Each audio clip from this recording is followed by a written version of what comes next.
So hello po mga kalingap, welcome back po. And ngayon, update lang po sa ating sitwasyon, sa ating kung ano po nangyari sa atin pagkatapos ng operation. So ito po, nandito na tayo sa apartment, kahapon lang po tayo nakabalik dito. And ngayon ay okay na po tayo, parang wala lang nangyari. Pero syempre meron tayong iniinda kahit papano, bawat galaw ay nararamdaman natin. Kasi wala na tayong painkiller, pero may ininom naman tayong gamot. Kaya ito mga lingap, ito pala yung operasyon natin. Ganyan po kalaki yung tahi niya. And ito yung tahi natin nung bata pa tayo, nandiyan sa ilalim. So ang dami na natin operation. Ang dami natin tayo sa katawan. Pero okay lang, at least natanggal na po yung bukol sa ating tiyan.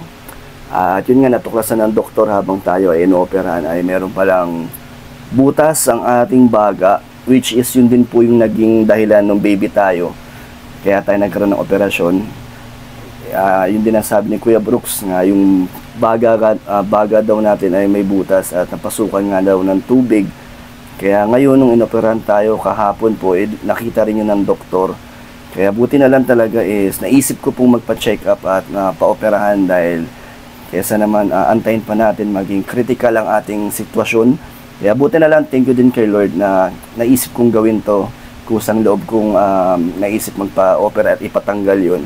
At buti na lang talaga ay wala po tayong mga karamdaman. Simula po nung baby tayo hanggang ngayon ay wala po akong naging karamdaman na kakaiba or mga sakit po. Talagang healthy po tayo, thank you kay Lord. At syempre ngayon nagpapasalamat ako sa mga patuloy na nagtatanong na nangangamusta sa ating kalagayan, mga nagdadasal sa ating recovery. Thank you so much po sa inyo sa walang sawang pag-aalala nyo. Talagang pinaparamdam nyo sa akin na hindi lang kayo suporta sa ating love team, kundi pati sa akin po talaga. Maraming salamat po. So ito mga lingap, update lang natin. Siyempre di po ako makakalabas. Hindi naman po ako makapag-vlog agad-agad sa ating mga beneficiaries. So ngayon, muna tayo, parang ganitong content muna. At marami naman po mga nagtatanong. Siyempre para di rin kayo masyadong maghanap or magtanong-tanong. Ayan, sa Team Brooks, salamat sa suporta nila na ina-update nila tayo sa inyo. Kaya ngayon ako naman po babalik din tayo agad sa ating beneficiary. Syempre nakakamiss po yung mga ginagawa natin, lalo na nasanay ako na may ginagawa araw-araw.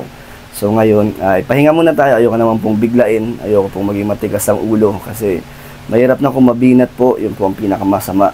May mga nag-message din po sa akin about dun sa mga binat-binat na mas delikado ang magiging sitwasyon mo kung sakaling mangyari yun sa atin. At ayoko naman po yun dahil mahirap na kasi pwede ka rin dun maging critical ang ating kalusugan.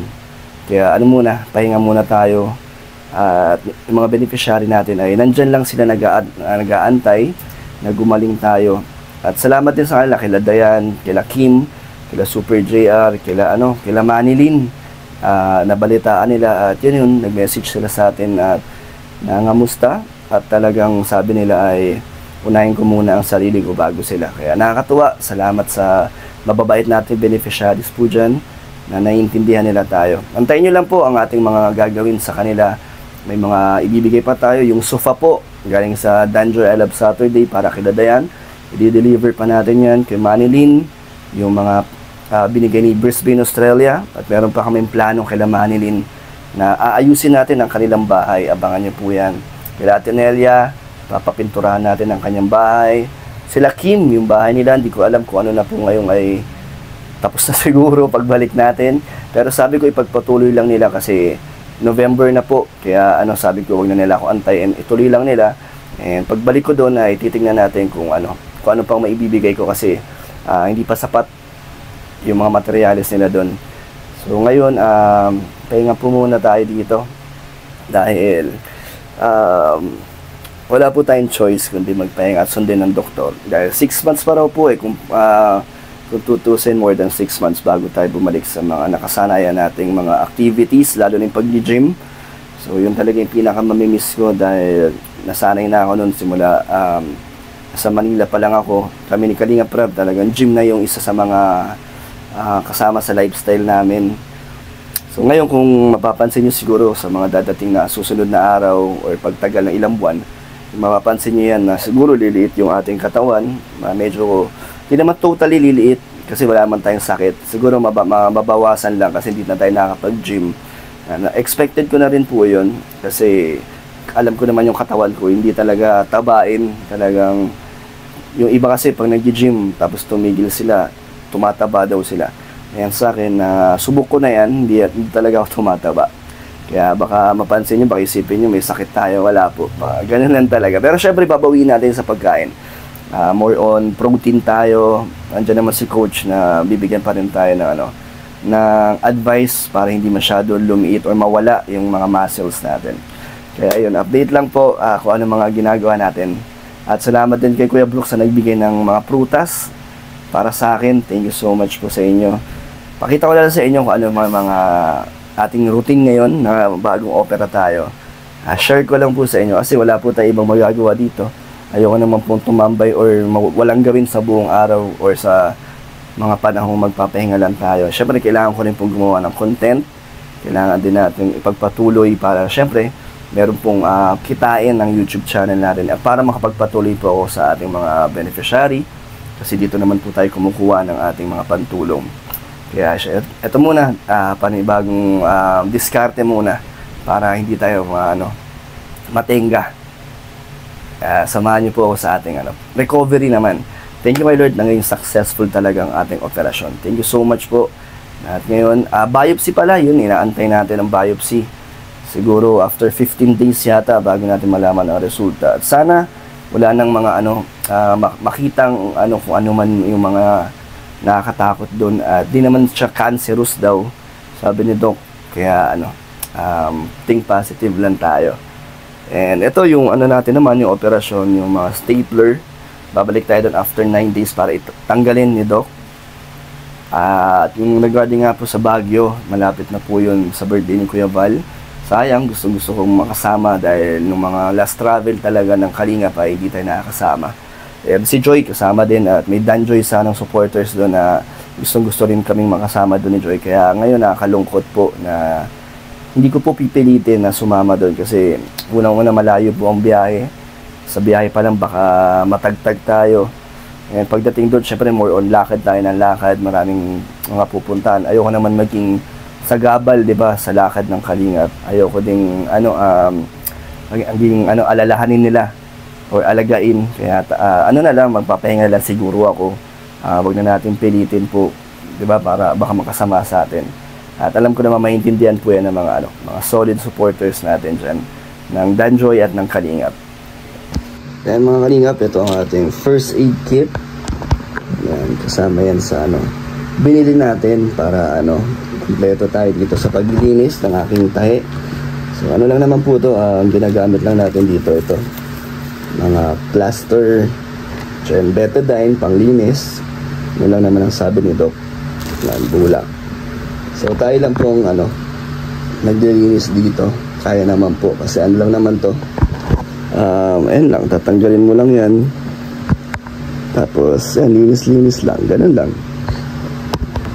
Kaya naman po, kaya naman. Nandiyan naman si Kuya Brooks at si Jomar pag kailangan natin ng assistant. Ayan, tumangalingat ang ating mga prutas na binigay sa atin, pampalakas. Orange grapes, saging, and meron pa po yung papaya. Yan po ay binigay galing kay Kuya Brooks, sinatid nila kahapon dito. Thank you po sa nagbigay na ito. Maraming salamat. May mga pineapple juice pa po yan. Grabe, ang daming pineapple juice para daw mas mabilis maghilom. Kaya thank you so much po. At sa mga naman po. Ayun, yung bigasan natin, yung boss din natin. Talagang patuloy po yung mga nag-orders. Ang dami pa pong pumapasok ng mga nag-order para sa Kalingap. Maraming salamat. At buti na lang meron tayong nakuhang taga-deliver. Siya muna ang bahala mag-deliver sa mga orders. Dami pa po natin mga pending na orders, mga bagong orders po dyan. Meron para sa K-Boys, meron para sa Team Brooks. May mga iba pa po mga nag-order. Salamat po sa support niyo sa Boss D. Talagang sobrang saya ko po na tinatangkilik yung ating negosyo. At ito ay ginagamit niyo para sa mga beneficiary, para sa mga sinusuportahan nilang Kalingap, ay sinusuportahan nila rin po ang aking negosyo. Thank you so much po, nakakatawa. Hindi ko yung na-expect na papatok ang ating negosyo dito sa Kalingap. Kaya nakakatawa. Sana tumagal pa at mas marami pa pong tumangkilik sa ating negosyo ng bigasan. At nakakatulong din po talaga to sa ating para sa akin, and at the same time sa beneficiaries din po. Kaya doble-doble po ang tulong na binibigay niyo. Thank you so much po. Ngayon, ano naman tayo, magluluto na muna tayo para sa ating lunch kasi inom tayo ng gamot. So, uminom tayo ng antibiotic twice a day. At painkiller naman, 3 times a day. Yun ang ating routine dito. 1 week lang naman po yun na inuman, hindi naman po siya matagal. At mamaya meron po akong isi-share sa inyo mga kalingap. Siyempre yung isa sa pinaka sa atin nag-aalala. Yan, si Joy nag-message na naman sa atin kagabi na ngamusta. Mamaya na pagtapos natin kumain. Hindi, baka mabitin kayo. Ito, simple lang naman yung message ni Joy. Kinamusta niya tayo kagabi. At sabi niya, kung nakauwi na daw ba ako, nakalabas na ba ng ospital. Yun, buti naman daw. At sabi niya, magpagaling lang tayo dahil syempre gusto niya din na bumalik tayo sa dati. Yun, sabi niya, pasensya na daw na hindi siya nakabisita. Sabi ko naman, okay lang yun. Sabi ko, naman, pinagtanggol lang kita sa vlog ko, sa mga nang babash sa'yo. At yun, thank you naman daw. At sabi niya, magpagaling na daw ako kasi magbabagyo pa kami. Kaya nga, sayang. Sana, sabi ko naman, pag kaya, isasama ako dahil gusto ko rin magkaroon ng memories ang Danjoy sa Baguio.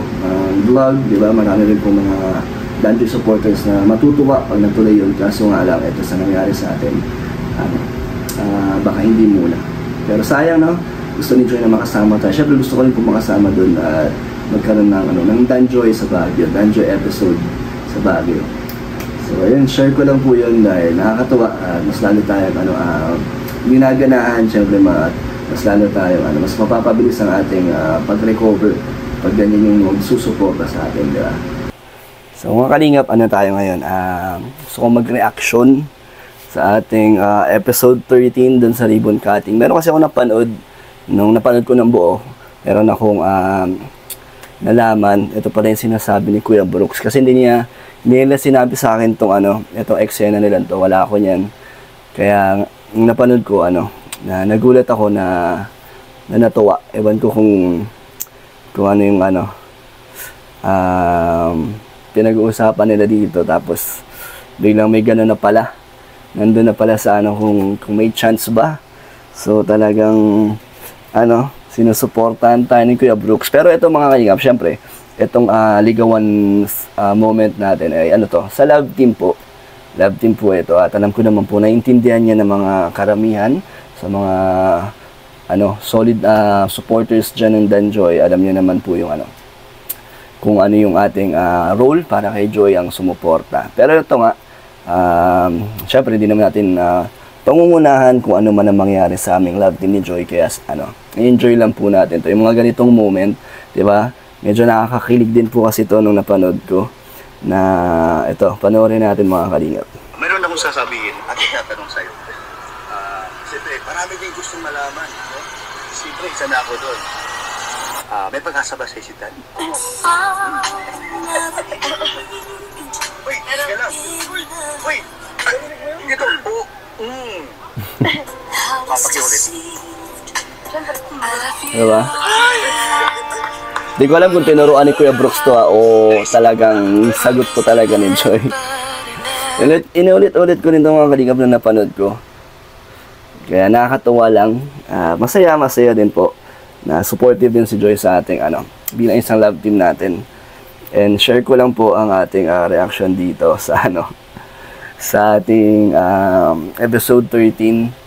And sana nga kung sakali man na hindi tayo matuloy or makasama ngayong Baguio nila, marami pa naman pong moments dyan or memories ang Danjoy na magagawa, diba? Para po sa inyong mga supporters na talagang solid ang suporta nyo sa amin. Kahit saan man kami, kahit bihira lang po ang vlog, ay hindi po nawawala ang inyong suporta. Talagang nauunawaan nyo at naiintindihan nyo kung bakit madalang. Kasi alam nyo naman po ang ating mga ginagawa at syempre si Joy, ang priority niya ang kanyang pag-aaral. Kaya salamat sa community po ng Danjoy, sa mga nagmamahal kay Joy. Salamat po sa inyong lahat na So ito, at marami pa pong looking forward po syempre na makasama pa ng matagal bilang love team si Joy at kayo po, dahil marami pa pong hindi natin masabi ko ano po yung mga dadating dyan na mga pagsubok, pero nandito tayo para syempre sumuporta at gumabay din para kay Joy. At yun din yung ginagawa niya sa atin ngayon, ang pagsuporta, diba, sa simpleng mga pag-message ni Joy at pag-alala ay malaking bagay na po yun para sa akin at sa inyo din po na natutuwa, na concerned din si Joy, at ganun po kami sa isa't isa. Kaya wag po kayong mag-isip kung bakit hindi lagi magkasama, kasi hindi naman po talaga dapat magkasama lagi, kasi di ba may kanya-kanya naman po kami ginagawa, may kanya-kanya kaming buhay. So i-enjoy na lang natin pag yung moment na may Danjoy, di ba, may episode, yun, ganun na lang po. So yun mga kalingap, salamat po sa vlog natin na to. Sana hindi po kayo na boring kasi yun lang po ang ating magagawa muna sa ngayon, kahit gusto ko nang bumalik sa pag-charity, pero kailangan natin sumunod muna. Kaya ayun, thank you so much po sa inyong lahat dyan mga kalingap, at salamat po sa lahat ng mga nagdadasal at nagmamahal po sa atin. Thank you so much sa buong kalingap, at God bless po sa inyo.